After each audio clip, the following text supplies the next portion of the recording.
एकनाथ शिंदे असं म्हणाले, मी लिहून घेतलं आहे ते, की ओबीसीला हात न लावता कायद्यात बसणारं, कायम टिकणारं म्हणजेच 50% वरचं आरक्षण आम्ही देऊ.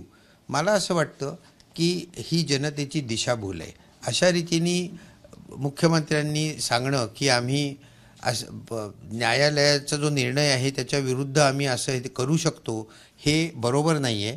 तेव्हा एक लक्षात घ्या की ही सगळी लढाई आता सुप्रीम कोर्टात जाणार आणि सुप्रीम कोर्ट ठरवेल.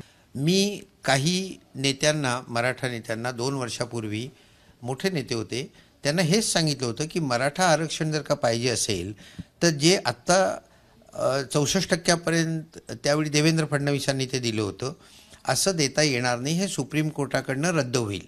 50%च्या आत म्हणजे ओबीसीतच घ्यावं लागेल, तर तशी मागणी तुम्हाला करावी लागेल आणि मराठा मागास हे सिद्ध करावं लागेल.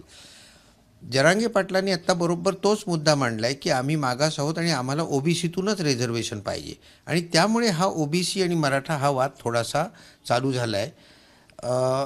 आत्ता त्यामुळे मी आत्ताच TV ऐकत होतो, एकनाथ शिंदे असं म्हणाले, मी लिहून घेतलं आहे ते, की ओबीसीला हात न लावता कायद्यात बसणारं, कायम टिकणारं म्हणजेच 50%च्या वरचं आरक्षण आम्ही देऊ.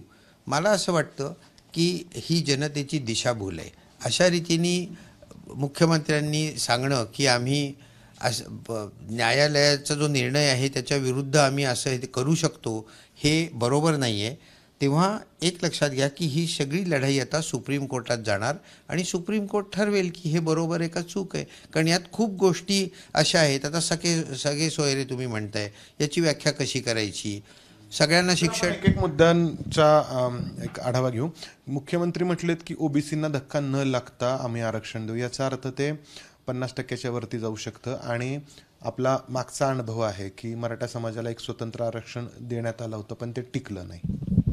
नाही, अगदी बरोबर आहे ना की ते बॉम्बे हायकोर्टाने मान्य केलं होतं. आधी बॉम्बे हायकोर्टाने ते कसं मान्य केलं हेच मला आश्चर्य वाटतं. कारण 141 कलमाखाली सुप्रीम कोर्टाचा जो निर्णय आहे तो सर्व हायकोर्ट्सवर बंधनकारक असतो आणि सुप्रीम कोर्टाचा क्लिअर निर्णय आहे की 50%च्यावर आरक्षण देता येणार नाही.